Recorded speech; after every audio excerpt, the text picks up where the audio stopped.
오늘 말씀의 제목은 나 때문에 라고 하는 제목으로 같이 여러분과 은혜를 나누고자 합니다. 흔히 많은 사람들이 세상의 권세나 명예를 영광스러운 것으로 생각하지만 그런 것들은 사실 잠시 있다가 사라지는 것들이죠. 영원히 자랑스럽고 영광스러운 것은 나 때문에 누군가 예수님을 믿게 되는 것이고 나 때문에 누군가 은혜를 받고 변화되는 것입니다. 그게 우리에게 있어서 참 더 소중한 것입니다. 사도 바울은 과거 자신이 추구하고 성취했던 세상의 부귀와 권세를 결코 자랑하지 않았습니다. 사도 바울은 대단한 사람이죠. 어떻게 보면 오늘날의 세계 역사에 있어서 종교를 떠나서 많은 영향을 끼친 사람 중에 한 사람이 바로 사도 바울이라 해도 지나치지가 않을 정도로 그는 대단한 사람입니다.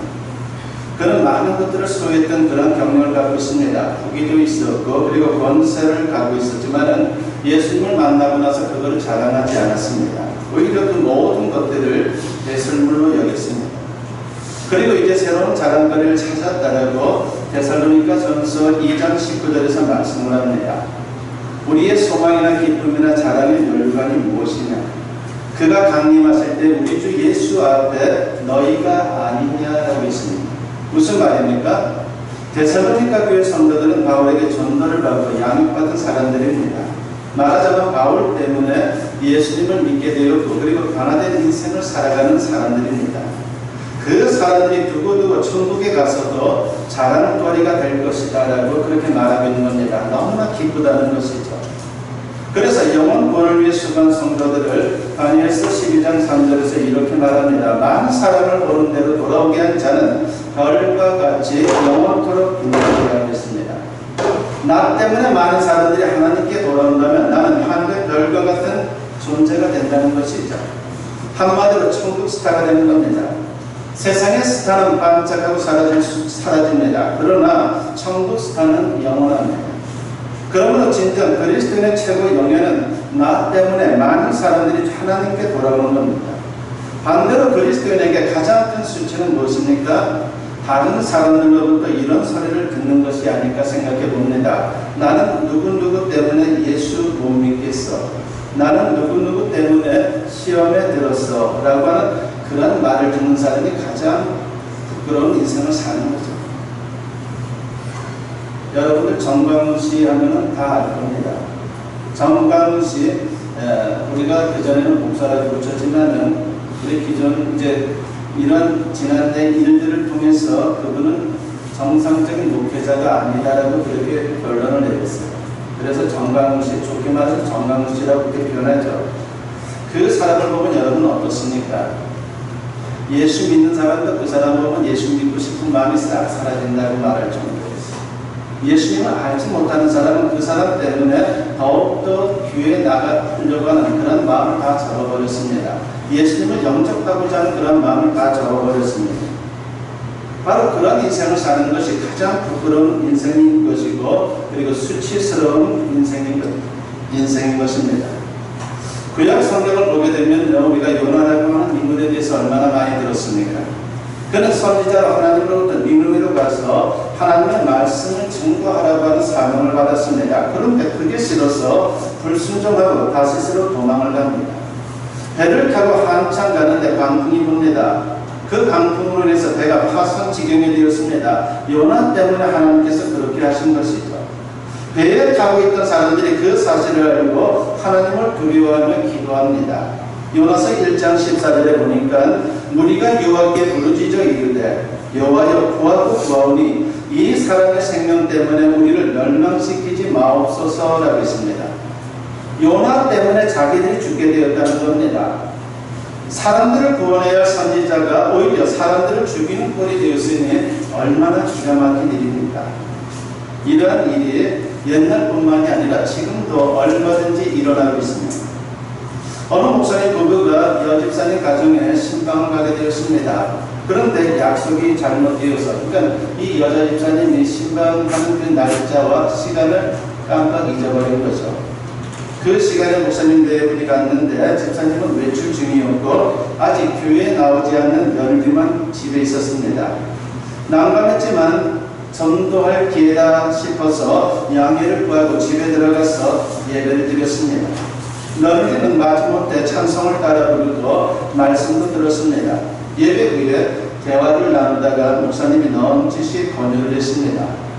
이제 어머니 모시고 함께 교회 나오세요 라고 그렇게 권유를 한 겁니다. 그랬더니 대뜸 며느리가 이런 말을 합니다. 저는 우리 어머님 때문에 예수 믿고 싶지 않아요 라고 말합니다.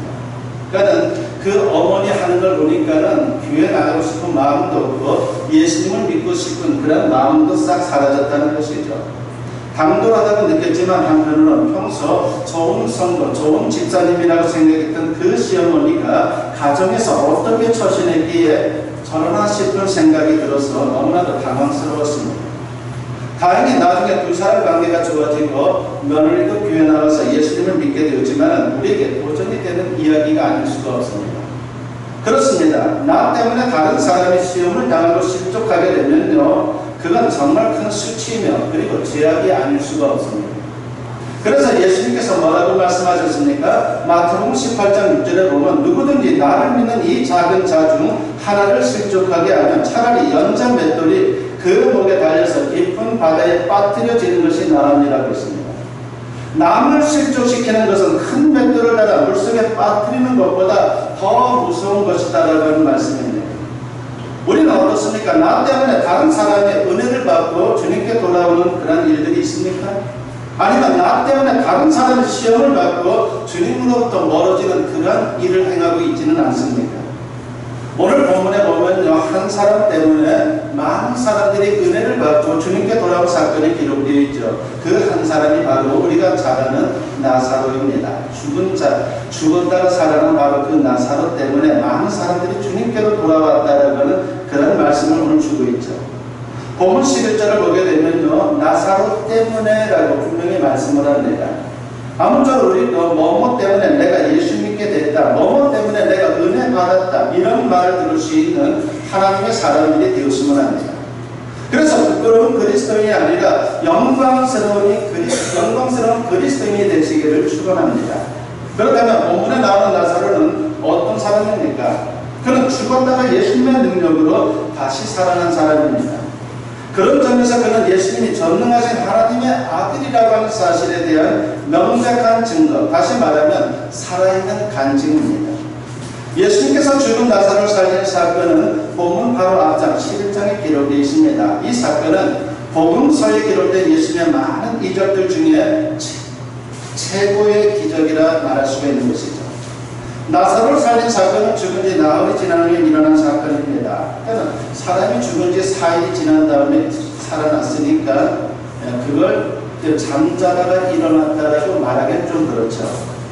죽은 지 나흘이 지나서 거기다가 그 더운 나라에서 시신이 부패하면서 냄새가 진동하는 상황에서 그것도 많은 조문객들이 지켜보는 가운데 이 죽은 나사로가 살아난 겁니다. 그래서 이 사건이 일어나자 소문이 급속도로 퍼져나갔습니다. 그리고 나사로의 가족들은 너무 기뻐서 예수님과 나사로를 위해 잔치를 벌이게 됩니다. 이 일은 베다니에서 일어났는데 베다니는 예루살렘 동남쪽 3km 지점에 위치한 동네로서 나사로, 마르다, 그리고 마리아 등 3남매가 살던 곳입니다. 그리고 잔치가 벌어진 곳은 나병 환자 시몬의 집입니다. 당시 나병 환자들이 마을에 거주할 수 없었던 점을 감안하면요, 아마도 시몬이 나병에 걸렸다가 예수님의 능력으로 치유된 것으로 볼 수가 있습니다. 어쨌든 큰 잔치가 벌어졌는데 마침 그때가 6월절 명절이 가까운 그런 시점이었습니다.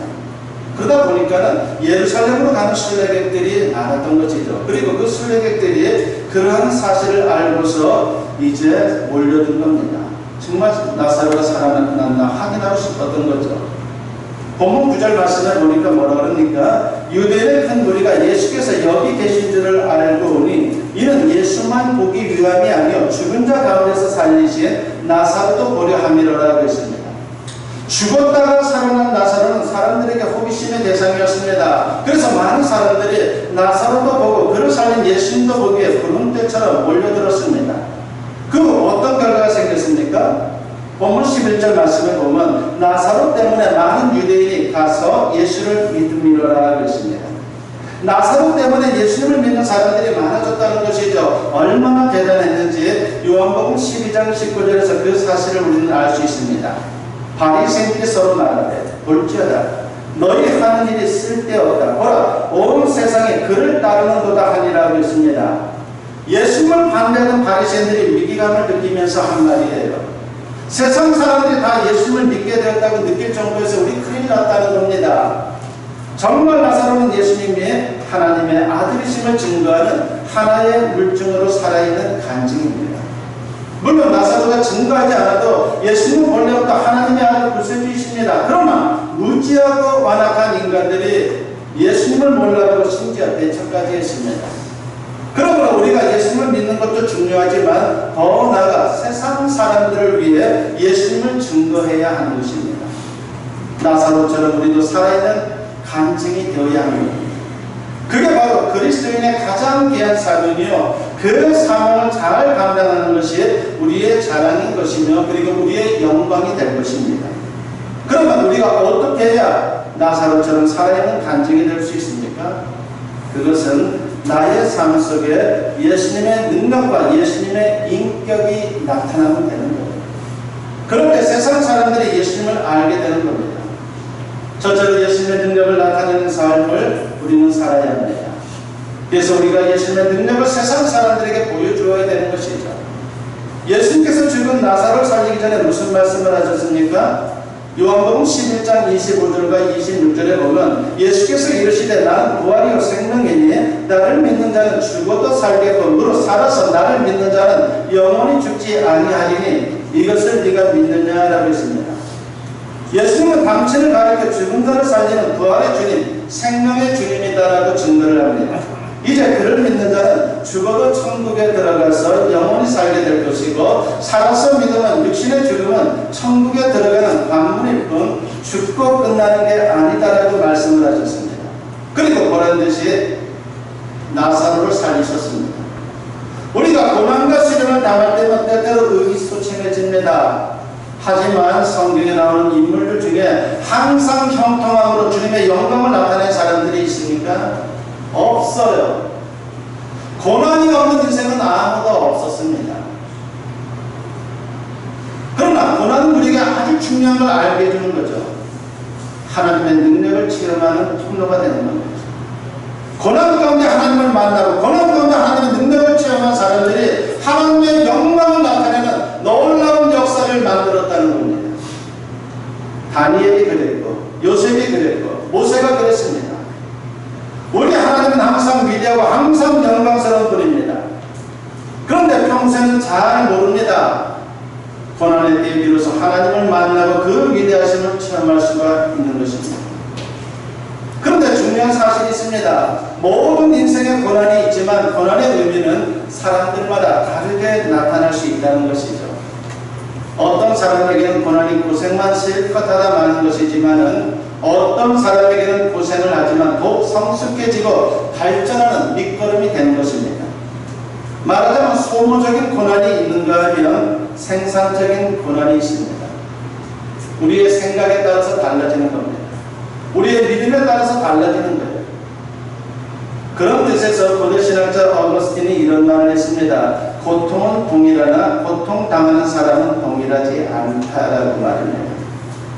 비유해서 생각하면 마치 이런 것과 같습니다. 똑같이 끓는 물에 넣어도 당근은 흐물흐물해지지만 계란은 단단해집니다.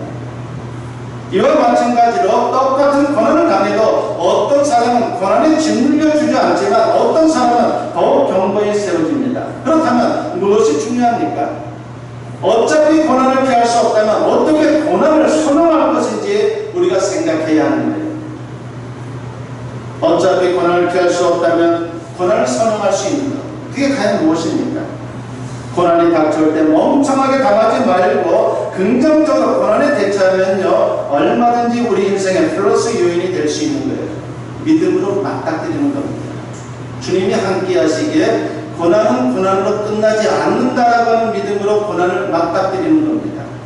그러면 그 고난이 하나님을 체험하는 능력을 체험하는 통로가 되는 것입니다. 그래서 전도서 7장 14절을 보게 되면요 이런 말씀이 나오죠. 형통한 날에는 기뻐하고 공고한 날에는 되돌아보아라 통합니다. 여기서 되돌아본다는 말은요, 깊이 생각하다, 숙고하다라고 하는 뜻입니다. 그러니까 고난이 올 때에 깊이 생각해 보면 분명히 내 인생에 유익한 점이 있다는 것이죠. 즉 하나님의 말씀을 깊이 묵상해 보면은, 그리고 우리가 또한 기도하면서 더욱더 주님 앞에 나아가고자 하면요, 고난은 우리에게 유익할 수 있다는 것입니다. 이와 같은 고난의 잠재적 가치 때문에 하나님께서 우리에게 고난을 허용하는 것입니다. 하나님은 고난을 통해 우리를 멸망시키는 것이 아니라 오히려 큰 은혜를 부어주시고자 합니다. 그래서 이런 말이 있습니다. 고난은 제3의 성례이다라고 말입니다. 성스러운 예식이에요, 고난은. 그래서 그런 말이 있는 겁니다. 제3의 성례이다. 공식적으로 기독교 성례는 우리가 잘 알고 있듯이 세례와 성찬 두 가지밖에 없어요. 그러나 고난도 그에 못지않게 하나님의 은혜를 체험하게 해준다는 점에서 비유적으로 제3의 성례라고 이렇게 말하고 있는 겁니다. 또 고난을 통해 하나님이 우리 인생을 더욱 성숙하고 아름답게 만들어주기에 이렇게 표현할 수가 있습니다. 고난은 인생 학교이다. 고난은 인생 레슨이다라고 말입니다. 우리는 고난을 통해서 아주 중요한 인생을 배우게 되는 겁니다. 정말 고난을 잘 감당하면 인생이 더 깊어지게 되는 것이고 지혜로워지게 되는 것이고 풍성해지게 되는 겁니다. 예레미야 선지자는 예레미야에서 이런 말씀을 했죠. 예레미야가 3장 27절과 28절 그리고 32절과 33절에 보면 사람은 젊었을 때에 멍에를 매는 것이 좋으니 혼자 앉아서 잠잠할 것은 주께서 그것을 그에게 메우셨습니다. 그가 비록 근심하게 하시나 그의 풍부한 인자하심에 따라 긍휼히 여기실 것입니다.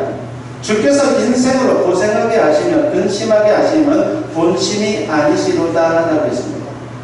우리를 괴롭게 하려고 주님의 고난을 허용하는 것은 아니다라고 하는 것이죠. 고난이 신비로운 의미가 있다는 것을 주님은 말씀하고 있는 겁니다.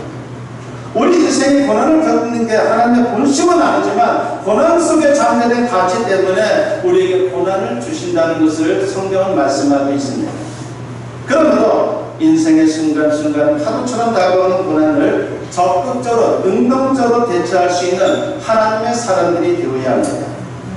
무엇보다 고난에 대해 낙심하지 말고 여러분 이렇게 기도하십시오. 주님, 고난 가운데 주님의 능력을 보여주옵소서. 저를 도와주시옵소서. 그래서 주님의 능력으로 고난을 이겨낸 나 때문에 다른 사람들이 예수님을 믿게 해 주옵소서라고 우리가 기도해야 되는 거예요. 그러면 반드시 하나님께서 여러분과 함께 해주실 것이고 역사해 주실 것이고 여러분들은 하나님을 체험한 그 능력의 삶의 모습을 통해서 많은 사람들을 주님께로 이끄는 그런 놀라운 전도의 통로가 될 것입니다. 그런 아름다운 인생을 사는 우리 모두가 되었으면 합니다. 두 번째로 우리에게 필요한 것은 바로 예수님의 인격을 나타내는 삶이 필요한 것이죠. 그래야지만 존귀한 인생을 살 수가 있습니다. 그래야지만 살아있는 간증이 되는 겁니다. 삶 속에서 예수님의 인격을 나타내는 것 얼마나 소중한지 모릅니다. 우리가 예수님을 구세주로 믿으면 우리가 알고 있듯이 구원을 받습니다. 하나님의 자녀가 됩니다. 그러나 중요한 것은 우리 마음에 예수님이 들어오십니다. 그때부터 우리는 예수님과 동행하며 그분을 닮아가게 되는 거예요. 그래서 사도 바울은 빌립보서 2장 5절에서 이런 말씀을 하죠. 너희 안에 이 마음을 품으라. 곧 그리스도 예수의 마음이니 라고 했습니다. 우리에게서 예수님의 인격이 풍겨야 한다는 말씀입니다. 그리고 갈라디아서 5장 22절과 23절에 보면 우리가 잘 아는 성령의 열매에 관한 말씀이 나오죠. 오직 성령의 열매는 사랑과 희락과 화평과 오래 참음과 자비와 양성과 충성과 온유와 절제니 이 같은 것을 금지할 법이 없느니라고 했습니다. 여기 열거된 것들은 하나하나 예수님의 성품과 인격을 나타내고 있는 거예요.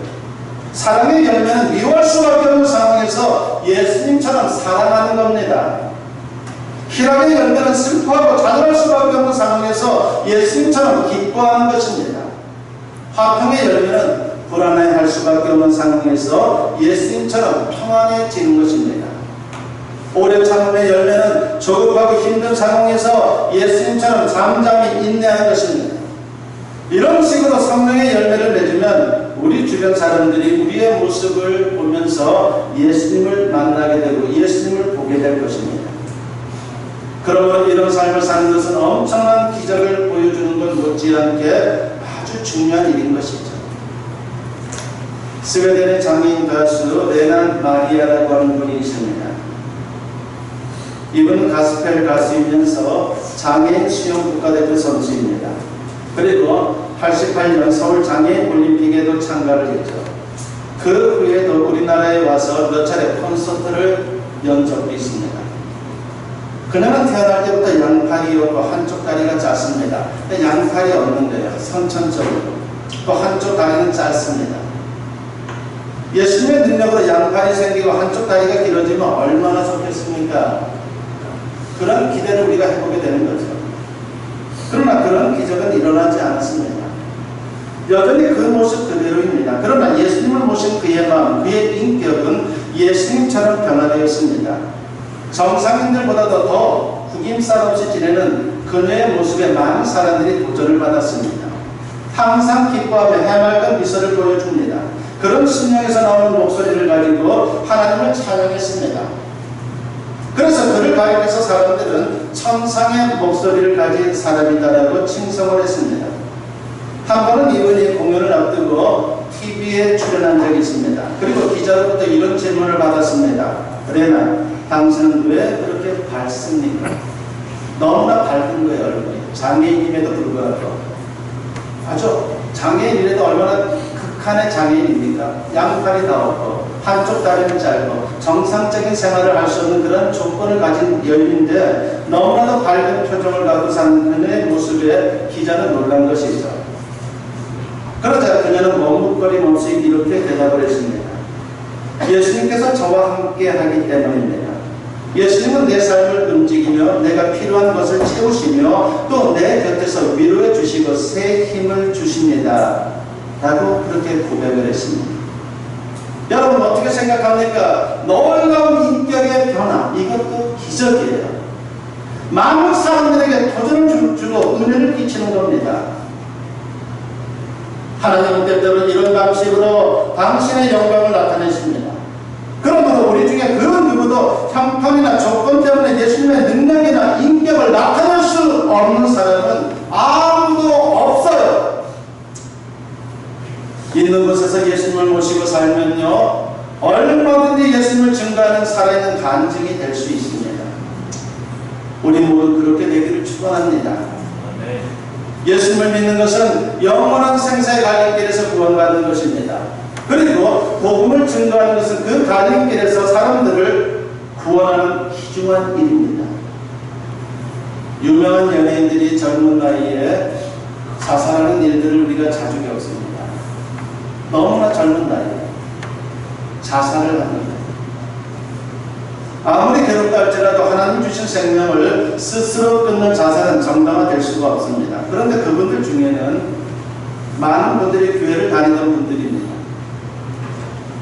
그런 이야기를 들으면요 목회자로서 얼마나 아쉽고 안타까운지 모릅니다. 예수님을 제대로 만났으면 안 그랬을 텐데 라고 하는 그런 생각이 들어요. 어설프게 신앙생활을 하는 거예요. 제대로 만나야 되는데 그렇지를 못했습니다.